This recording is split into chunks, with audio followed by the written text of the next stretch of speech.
నేను గురుకులంలో ప్రథమ స్థానంలో నిలిచాను. శబాష్ బాహు శబాష్, నన్ను తల ఎత్తుకునేలా చేసావు. ఇంతకీ బల్లా ఎక్కడా?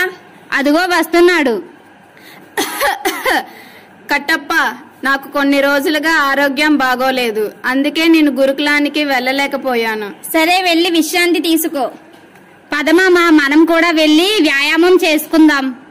చూసారా మీ అందరూ, బాహు తల్లిపాలు తాగడం వల్ల ఎంతో బలవంతుడయ్యాడు. బల్లా తల్లిపాలు తాగకపోవడం వల్ల ఎంతో బలహీనుడయ్యాడు. చూసావా బాహు ఎంత బలవంతుడయ్యాడో? ఇంకా చాలా ఉంది, చూస్తూ ఉండులే. సర్లే చూద్దాం. ఆఫ్టర్ 20 years, 20 సంవత్సరాల తర్వాత.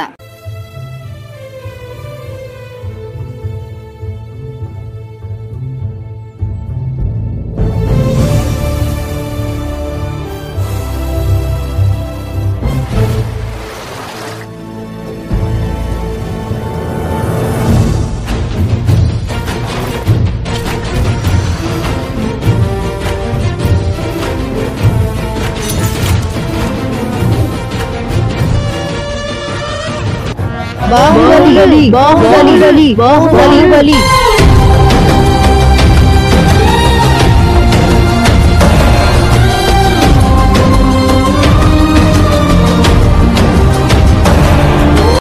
నేను దేవసేన. నేను అందరికన్నా బుద్ధిమంతుడు, బలవంతుడిని మాత్రమే పెళ్లాడుతాను. చూడు దేవసేన, నేను పులిపాలు తాగి పెరిగాను, అందరికన్నా నేనే బలవంతుడిని. చూడు దేవసేన, నన్ను ఎంచుకో, నేను తల్లిపాలు తాగి పెరిగాను, నేనే అందరికన్నా శక్తివంతుణ్ణి, బలవంతుణ్ణి. సరే, నేను మీకు ఒక పరీక్ష పెడతాను, అందులో నెగ్గిన వీరుణ్ణే పెళ్లాడుతాను. సరే బల్లా, ముందుగా నీకు మొదటి ప్రశ్న, ప్రేమంటే ఏంటి? చల్లగా అల్లుకుంటది, మెల్లగా గెల్లుతుంటది, వెళ్ళనే వెళ్ళనంటది, విడిపోనంటుంది. సరే బాహు, నువ్వు చెప్పు, ప్రేమంటే ఏంటి? అమితమైన ప్రేమ అమ్మ, అంతులేని రూపం అమ్మ,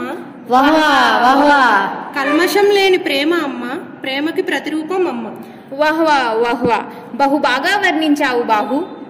సరే, ఇప్పుడు మరొక బల పరీక్ష చూద్దాం. సరే, భల్లా రాబల్లా, నీ పులిపాలు యొక్క బలం ప్రదర్శించు, రా. వస్తున్నా, కాసుకో బాహు.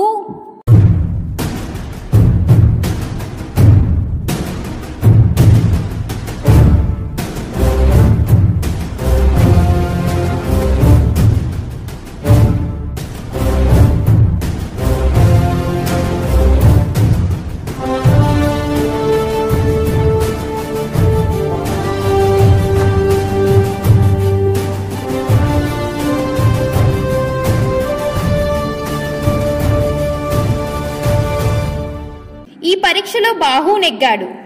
ఇక నేను బాహు సొంతం.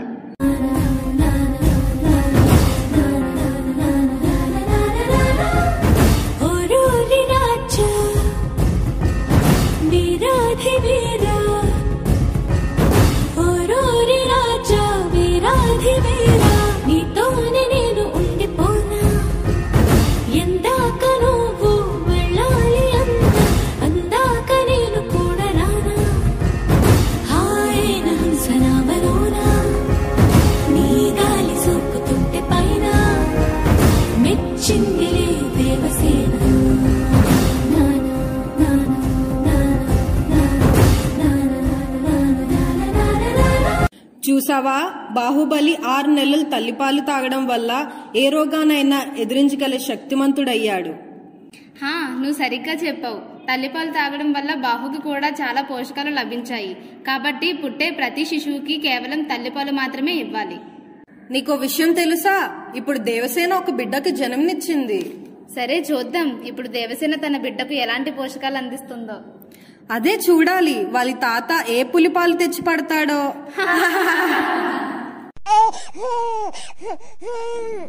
ఊరుకో మహేంద్ర, ఊరుకో. ఏమైంది దేవసేన? బిడ్డ పాలను తాగటం లేదు రాజమాత. చూడు దేవసేన, బిడ్డకి పాలు పట్టే విధానం ఇది కాదు. బిడ్డను కిందకి పెట్టి నీ ఒంటికి ఆనించి నీ రొమ్ము బిడ్డకి వీలుగా ఉండేలా పెట్టాలి. అంతేకాకుండా నువ్వు ఈ సమయంలో ఎంతో పోషక ఆహారం తీసుకోవాల్సిన అవసరం చాలా ఉంది. ఇంతటి అధిక ఆహారమా? ఈ సమయంలో బిడ్డ ఆరోగ్యంతో పాటు నీ ఆరోగ్యం కూడా చాలా ముఖ్యం. ఈ సమయంలో తీసుకోవలసిన ఆహారం ఆకుకూరలు, పాలు మరియు ప్రతి 2 గంటలకి ఒకసారి మంచినీళ్లు, పళ్ళు రసాలు తాగాల్సిన అవసరం చాలా ఉంది. సరే రాజమాత, మీరు చెప్పిన విధంగానే పాటిస్తాను. బాహు బాహు వస్తున్నా దేవసేన. నాకు ఒక ముఖ్యమైన పని ఉంది. నువ్వు బిడ్డను జాగ్రత్తగా చూసుకో. సరే దేవసేన, నీ పాలను కొన్ని తీసి పెట్టి వెళ్ళు. బిడ్డ ఏడ్చినప్పుడు ఆ పాలను బిడ్డకు ఇవ్వడానికి ఉపయోగపడతాయి. నువ్వు సరిగ్గా చెప్పావు బాహు. పిల్లవాడిని చూసుకోవడం కేవలం తల్లి బాధ్యతే కాదు, ఇంట్లో ప్రతి ఒక్కరి బాధ్యత.